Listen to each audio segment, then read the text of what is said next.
Bonjour chers candidats à l'immigration canadienne et bienvenue à cette vidéo sur le test d'évaluation de français, en abrégé TEF, section A.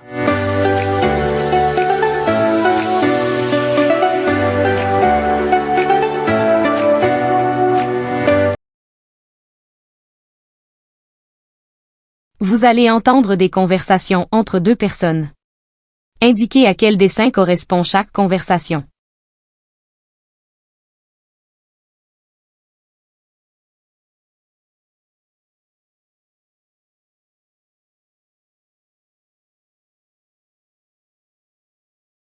Tu n'as pas mis ton pantalon aujourd'hui?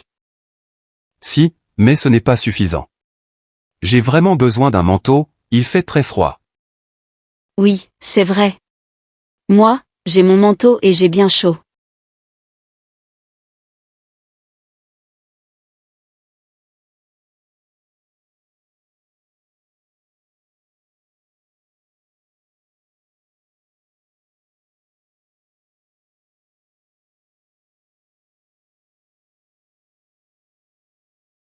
Ton frère est mécanicien, c'est ça? Non, pas du tout. Il travaille à l'hôpital, il est infirmier. Ah d'accord. Et ta sœur? Elle aussi, elle est infirmière.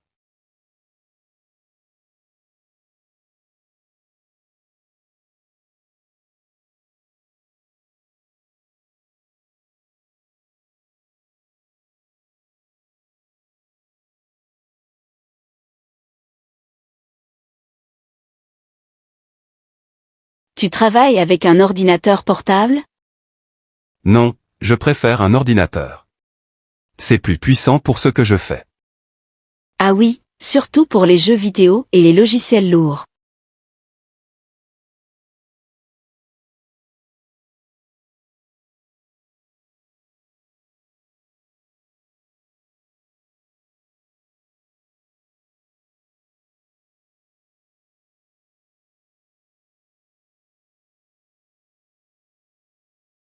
Regarde comme c'est beau ce matin. Le soleil brille bien. Oui, mais moi, je préfère le soir. J'adore quand le soleil descend lentement et que le ciel devient orange. Ah oui, c'est magnifique, surtout au bord de la mer.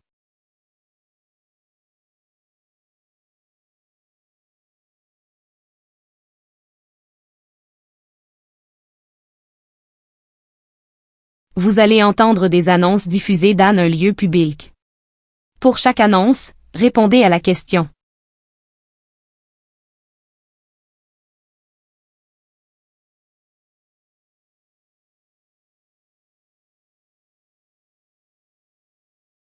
Mesdames et messieurs, bienvenue dans notre magasin. Nous vous informons que tous les produits alimentaires sont en promotion jusqu'à vendredi soir. Profitez de réductions exceptionnelles sur vos achats. Merci et bon shopping.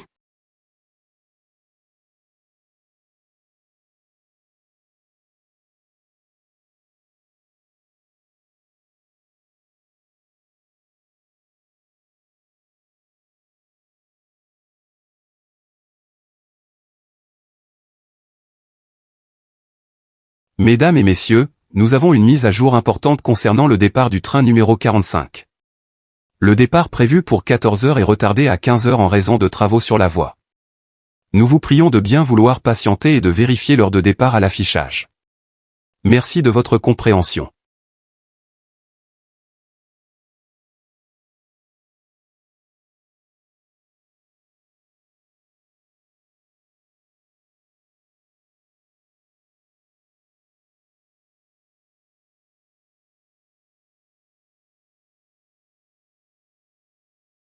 Mesdames et messieurs, nous vous informons qu'une perturbation atmosphérique importante est attendue dans notre région.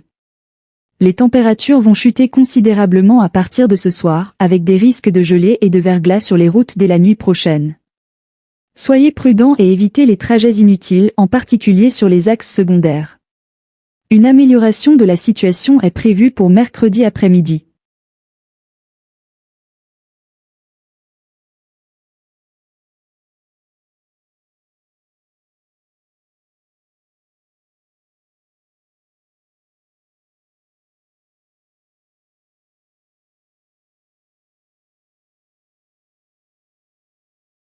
Mesdames et messieurs, un accident de voiture a eu lieu sur l'avenue principale, près de la rue des Fleurs.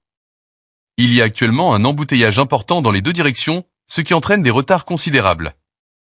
Nous vous conseillons de prendre des routes alternatives. La circulation devrait reprendre normalement dans les prochaines heures, mais des bouchons sont à prévoir jusqu'à ce soir.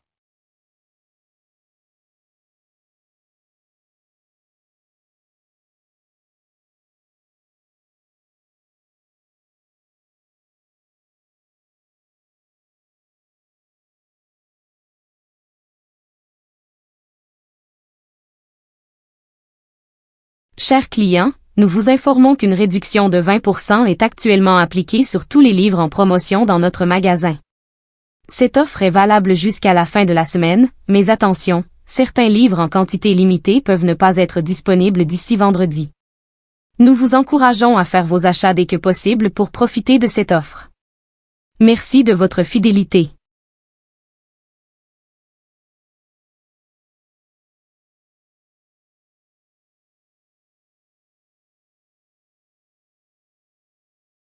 Vous allez entendre des messages sur votre messagerie téléphonique.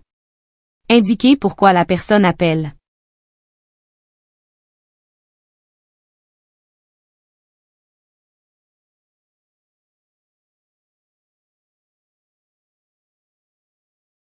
Allô, bonjour. Je vous appelle pour confirmer votre rendez-vous pour le jeudi 5 avril à 14 heures. Est-ce que cette heure vous convient toujours? Si oui, merci de confirmer votre présence. Si ce n'est pas possible, merci de nous prévenir au plus vite pour reprogrammer l'entretien.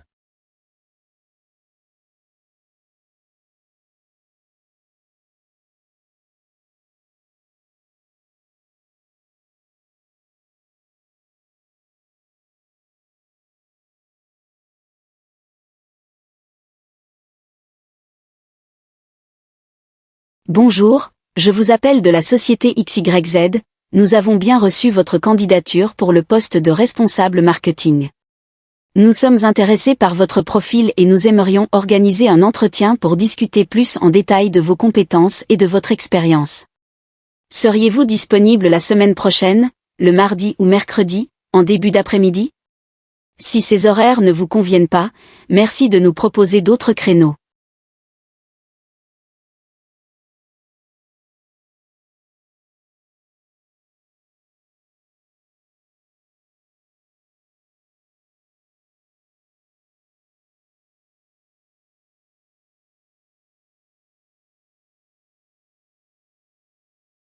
Allô, bonjour. Je voulais vous annoncer une excellente nouvelle, notre petit Enika du est né aujourd'hui à 13 heures, et tout va bien. Maman et bébé se portent à merveille. On est tous très heureux et on voulait partager cette joie avec vous. Merci encore pour tous vos messages et votre soutien pendant la grossesse. Nous avons hâte de vous présenter Enika du très bientôt.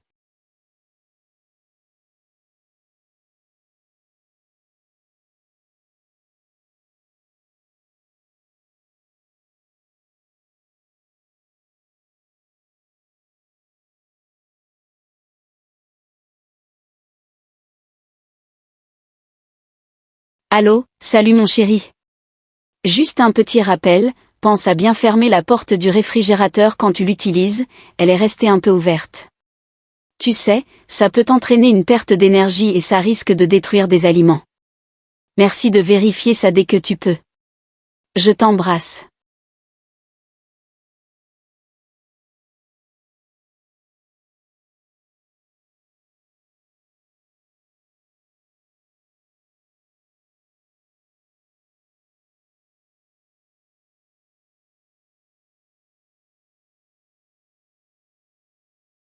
Bonjour, ici au nom de l'agent, je vous appelle pour vous informer que la maison que vous avez visitée la semaine dernière a été vendue et n'est plus disponible. Nous avons eu beaucoup d'intérêt pour cette propriété et elle a trouvé rapidement un acheteur.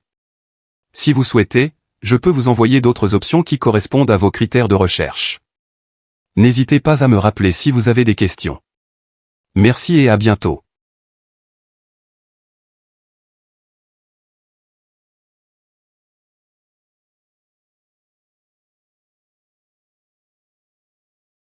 Vous allez entendre 3 personnes répondre à la question suivante. Pensez-vous que l'utilisation des réseaux sociaux et d'Internet pendant le temps libre est une bonne chose? A. Il est totalement d'accord. B. Il est d'accord mais sous certaines conditions. C. Il est contre. D. Il n'a pas donné d'avis clair.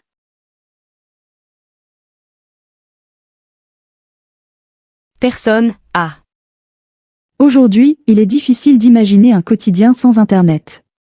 Pendant mon temps libre, je l'utilise souvent pour me détendre, discuter avec mes amis ou découvrir des choses intéressantes. Il y a tellement d'opportunités en ligne. Mais parfois, je me rends compte que je passe trop de temps dessus et que j'aurais pu faire quelque chose de plus productif. Après tout, les réseaux sociaux sont conçus pour capter notre attention le plus longtemps possible. Alors, est-ce vraiment un bon moyen de profiter de son temps libre? C'est une question que je me pose. Personne B. Internet est un outil formidable, à condition de savoir s'en servir intelligemment. On peut apprendre, s'informer, développer de nouvelles compétences. Pourtant, je remarque que beaucoup de gens en abusent et finissent par perdre leur temps sur des contenus futiles. J'essaie d'en tirer le meilleur parti, mais je sais que ce n'est pas toujours facile de trouver un équilibre. Parfois, je me demande si je devrais réduire mon utilisation, mais en même temps, je vois à quel point cela peut être utile.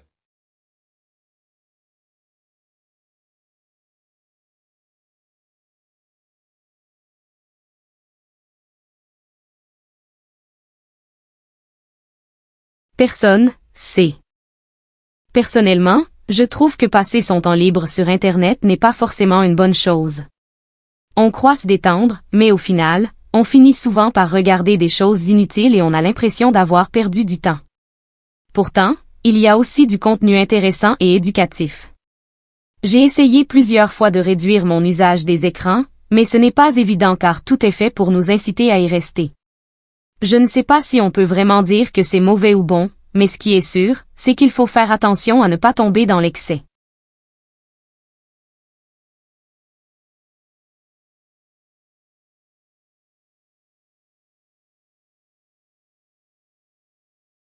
Vous allez entendre 3 personnes répondre à la question suivante.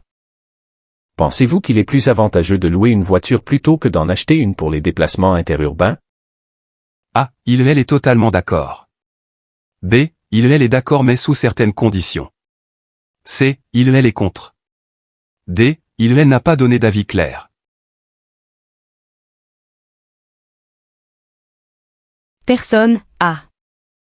Louer une voiture, c'est une solution intéressante à bien des égards. Cela permet d'éviter les coûts d'entretien et d'assurance, qui peuvent être un véritable fardeau pour un propriétaire. En plus, on a la liberté de choisir le modèle le plus adapté à chaque trajet, ce qui est un avantage indéniable.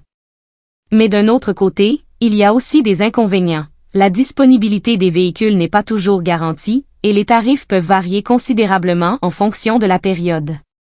Alors, est-ce vraiment plus économique à long terme? C'est une question qui mérite réflexion.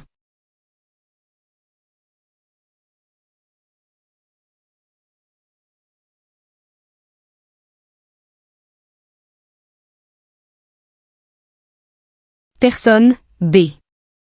Posséder une voiture, c'est un engagement financier important. Entre l'achat, l'entretien et l'assurance, cela représente un coût considérable. C'est pourquoi la location peut sembler être une alternative intéressante, notamment pour ceux qui ne voyagent pas très souvent. Mais il ne faut pas oublier que louer une voiture à plusieurs reprises peut aussi revenir cher, surtout si l'on additionne tous les frais annexes comme le carburant et les assurances supplémentaires. Tout dépend donc du contexte et de la fréquence des déplacements.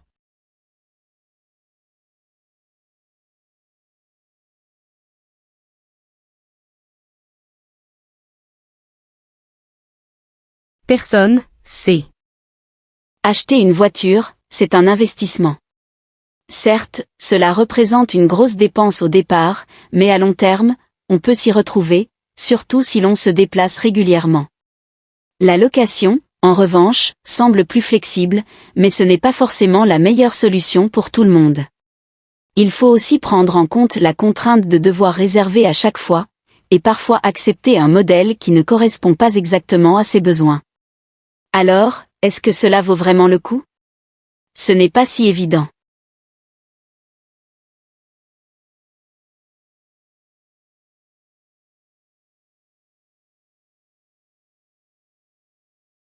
Vous allez entendre des émissions de radio. Pour chaque émission, répondez à la question.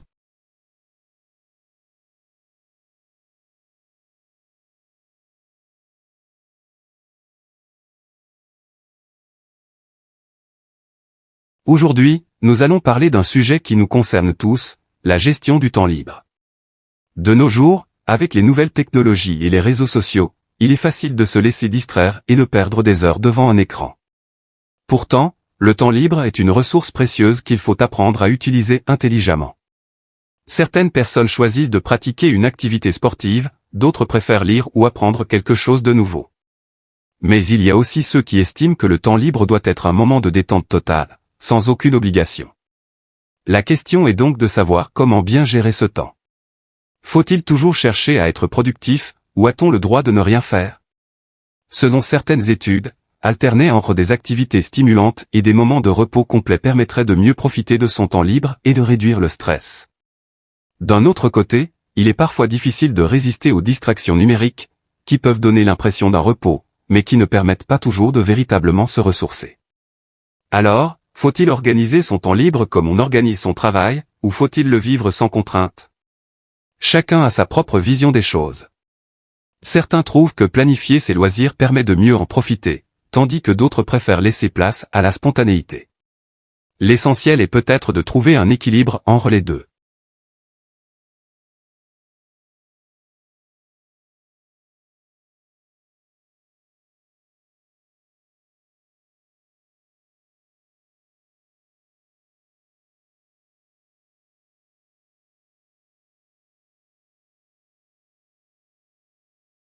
Aujourd'hui, nous allons parler d'un aspect fondamental de notre santé, le sommeil et son impact sur le cœur. Nous savons tous que bien dormir est essentiel pour notre bien-être, mais de nombreuses études montrent que le sommeil joue aussi un rôle clé dans la santé cardiovasculaire. En effet, un manque de sommeil chronique peut augmenter le risque d'hypertension, d'accidents vasculaires cérébraux et même de crise cardiaque. Pourquoi? Parce que pendant que nous dormons, notre corps régule notre tension artérielle et permet à notre cœur de se reposer. Un sommeil insuffisant ou de mauvaise qualité empêche ce processus et crée une pression supplémentaire sur le système cardiovasculaire. Mais attention, dormir trop peut aussi être problématique. Des recherches ont montré que les personnes qui dorment plus de 9 heures par nuit de façon régulière présentent également un risque accru de maladie cardiaque. Il ne s'agit donc pas seulement de dormir plus, mais surtout de dormir mieux et dans une durée adaptée. Alors, comment améliorer son sommeil? Éviter les écrans avant de se coucher, adopter des horaires réguliers et créer un environnement calme et propice au repos sont quelques-unes des recommandations des spécialistes. Finalement, comme pour beaucoup d'aspects de la santé, tout est une question d'équilibre.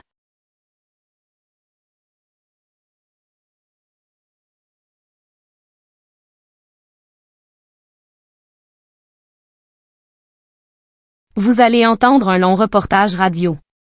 Répondre aux 2 questions.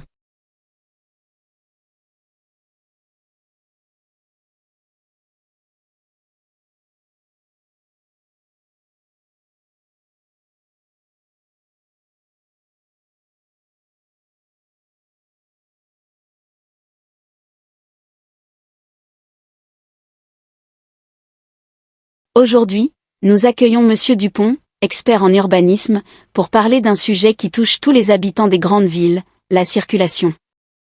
Monsieur Dupont, quelles sont, selon vous, les principales causes des embouteillages en milieu urbain? Les embouteillages sont causés par plusieurs facteurs. Tout d'abord, l'augmentation du nombre de véhicules en circulation dépasse souvent la capacité des infrastructures routières. De plus, l'aménagement urbain joue un rôle clé, certaines villes ont des routes mal adaptées ou insuffisantes par rapport à la population. Ensuite, les comportements des conducteurs influencent également la fluidité du trafic. Par exemple, les freinages brusques, le non-respect des règles de circulation ou encore l'utilisation excessive de la voiture individuelle aggravent la situation. Enfin, Il y a aussi les travaux et les incidents sur la route, qui ralentissent encore plus le trafic. Quelles solutions peuvent être mises en place pour améliorer la situation? Il existe plusieurs solutions possibles. Tout d'abord, développer les transports en commun est essentiel. Si les bus, tramways et métros sont plus nombreux, plus rapides et plus confortables, davantage de personnes les utiliseront au lieu de prendre leur voiture. Ensuite, encourager l'usage du vélo et des déplacements à pied en créant des pistes cyclables sécurisées peut aussi réduire la congestion routière. Une autre solution est de mettre en place des horaires de travail plus flexibles afin d'éviter que tout le monde prenne la route aux mêmes heures.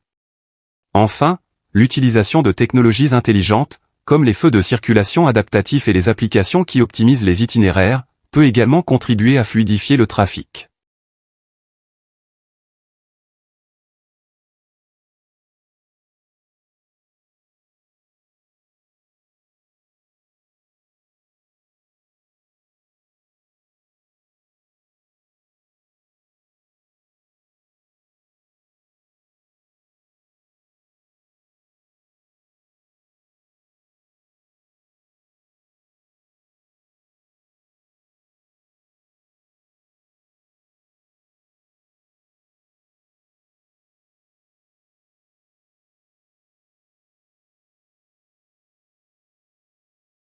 Aujourd'hui, nous recevons Madame Leroy, spécialiste des politiques universitaires, pour parler des aides disponibles pour les étudiants à l'université.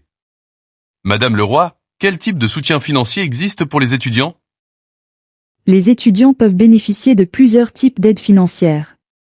Tout d'abord, il y a les bourses d'études qui sont attribuées en fonction des revenus des parents ou des résultats scolaires.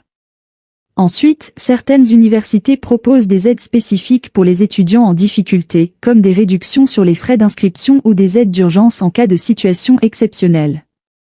De plus, il existe des prêts étudiants à taux réduit, garantis par l'État, qui permettent de financer les études.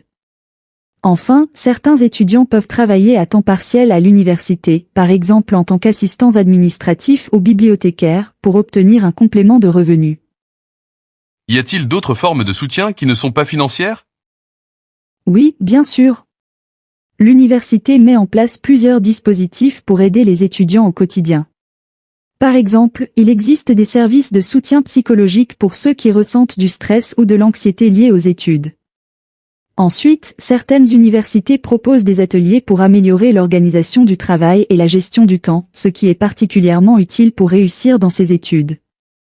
Il y a aussi des associations étudiantes qui offrent du tutorat pour aider les nouveaux étudiants à s'intégrer et à comprendre le fonctionnement de l'université. Enfin, les bibliothèques universitaires sont un atout majeur, avec des espaces de travail adaptés et un accès à de nombreuses ressources académiques.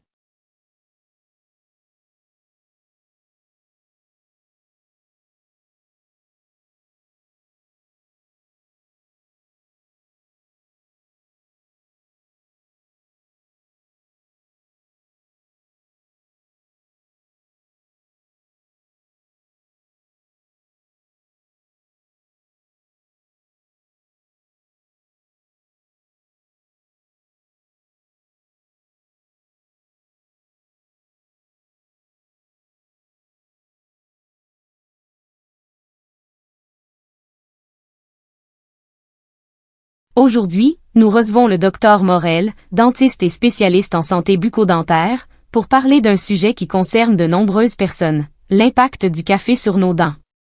Dr Morel, boire du café est-il mauvais pour la santé dentaire?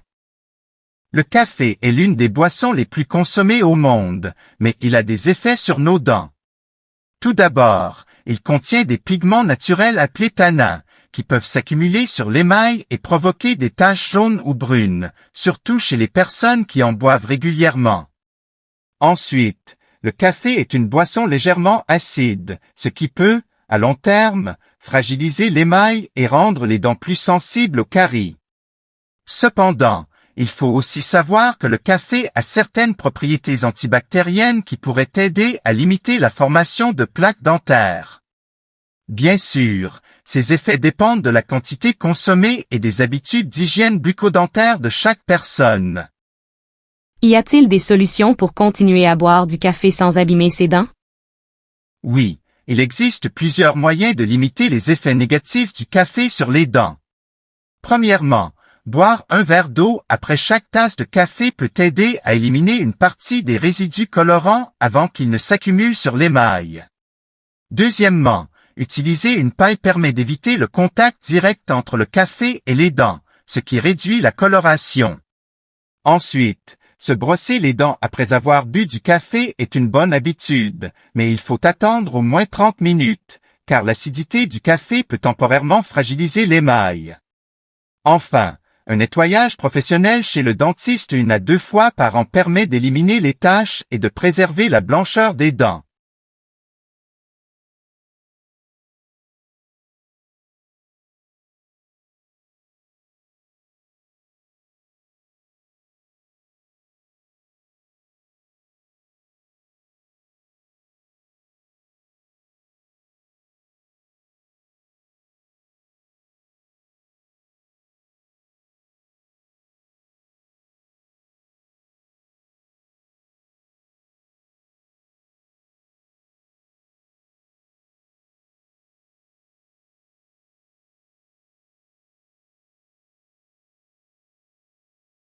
Aujourd'hui, nous accueillons le docteur Martin, gynécologue obstétricien, pour discuter de la grossesse et de la santé des futures mères.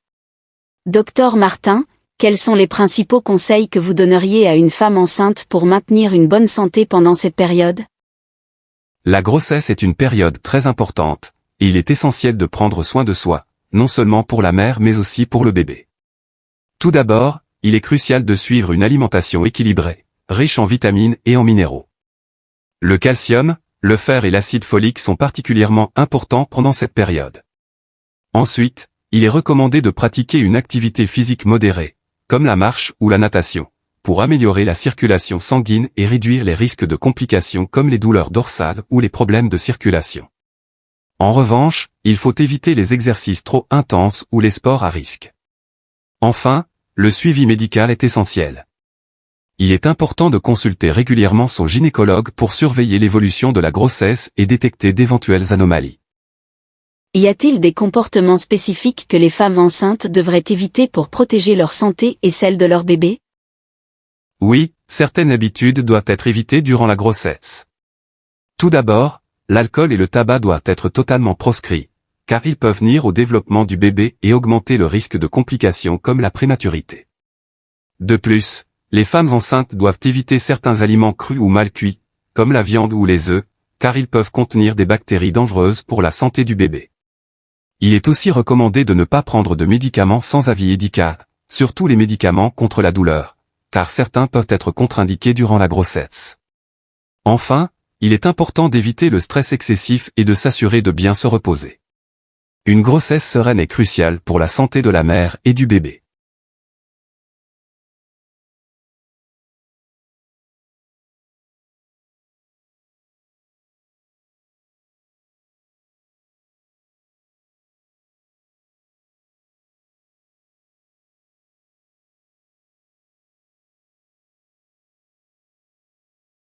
Documents divers.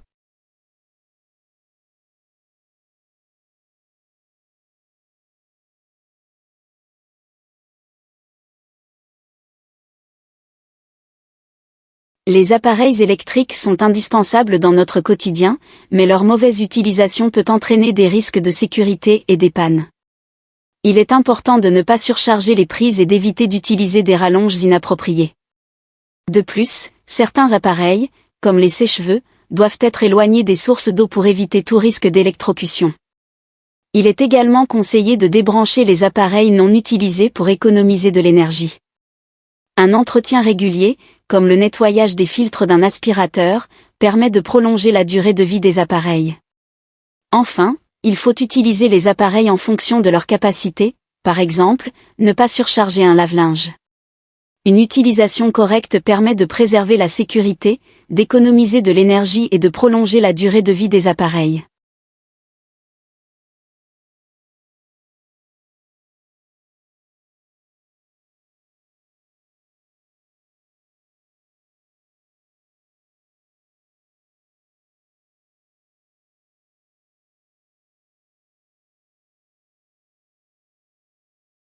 Il existe plusieurs types de dictionnaires, chacun ayant sa propre utilité.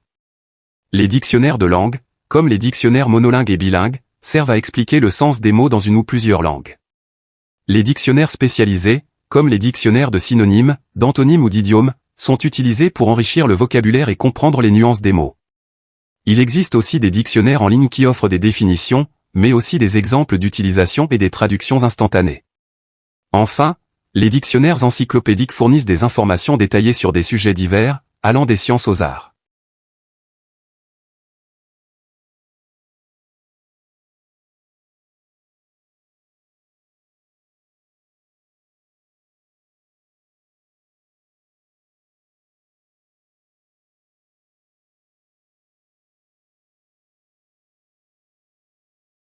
Les logiciels d'ingénierie sont essentiels pour les étudiants dans les domaines des sciences et de l'ingénierie. Des programmes comme AutoCAD, SolidWorks, MATLAB et ANSYS sont largement utilisés dans les universités pour enseigner la conception, la modélisation et la simulation des systèmes. Ces outils permettent aux étudiants d'apprendre de manière pratique et d'acquérir des compétences qui seront précieuses dans leur carrière professionnelle. En outre, de nombreux logiciels offrent des simulations de phénomènes physiques, ce qui permet de valider des théories ou de tester des concepts dans un environnement virtuel.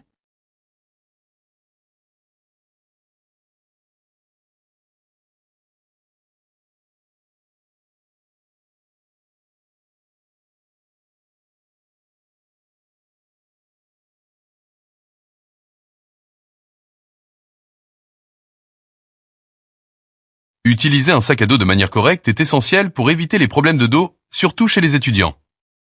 Il est important de régler les bretelles pour que le sac soit bien ajusté et que le poids soit distribué de manière uniforme sur les deux épaules. Il faut également éviter de trop charger le sac, car cela peut entraîner des douleurs musculaires. Les sacs à dos dotés de ceintures de taille et de rembourrage sont recommandés car ils aident à répartir la charge et à réduire le stress sur la colonne vertébrale.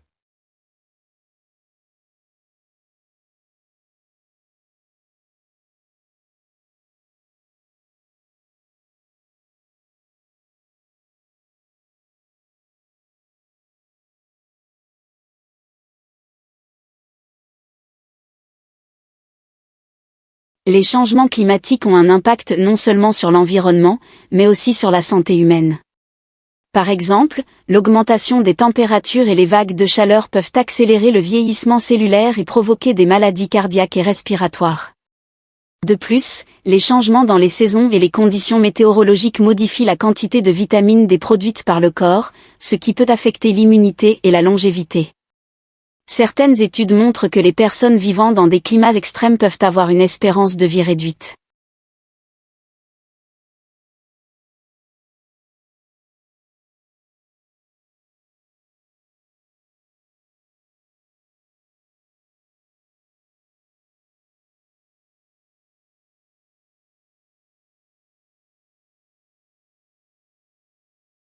Apprendre plusieurs langues étrangères présente de nombreux avantages.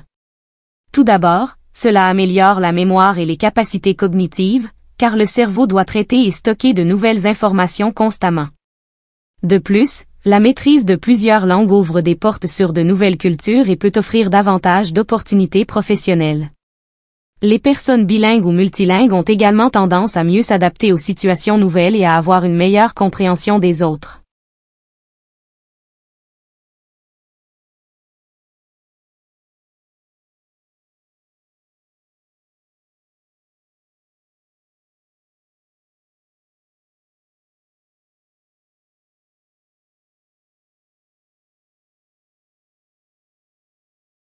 Les immigrants peuvent faire face à des défis importants qui affectent leur bien-être mental. L'adaptation à une nouvelle culture, le stress lié à l'intégration et la séparation de leur pays d'origine peuvent entraîner des sentiments de solitude et de dépression. Cependant, l'accès à un soutien social et communautaire peut grandement améliorer leur état d'esprit. Les immigrants qui s'intègrent bien dans leur nouvel environnement social et professionnel rapportent souvent un meilleur bien-être mental.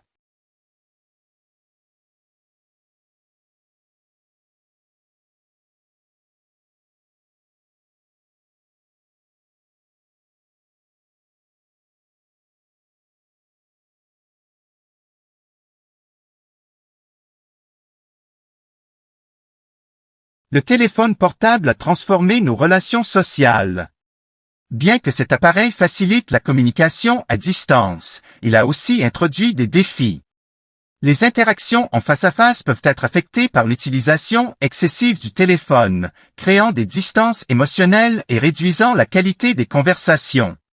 De plus, les notifications constantes peuvent interrompre les moments de partage, rendant les relations moins profondes. Pourtant, utilisé correctement, le téléphone portable peut aussi renforcer les liens en permettant des contacts réguliers à travers des applications de messagerie et des appels vidéo.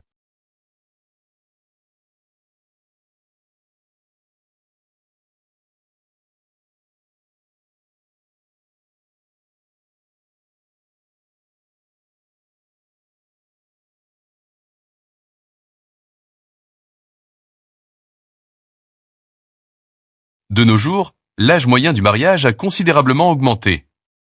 Plusieurs facteurs expliquent ce phénomène, comme l'évolution des priorités personnelles et professionnelles. Beaucoup de jeunes préfèrent se concentrer sur leurs études et leur carrière avant de se marier. De plus, les attentes envers le mariage ont changé. Il ne s'agit plus seulement de fonder une famille, mais aussi de créer une relation équilibrée et épanouissante. Cet âge plus tardif est également influencé par une meilleure accessibilité aux contraceptifs et à l'éducation.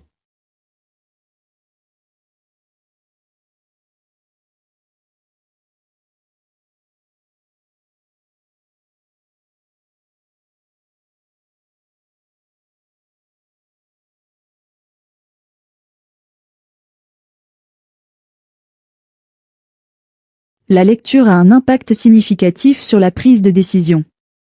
Elle permet d'élargir les horizons, de mieux comprendre les situations et d'envisager des solutions alternatives.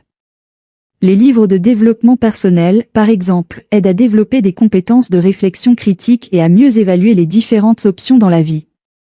Les lecteurs assidus ont tendance à prendre des décisions plus réfléchies, car ils sont mieux préparés à affronter les défis et à trouver des solutions créatives.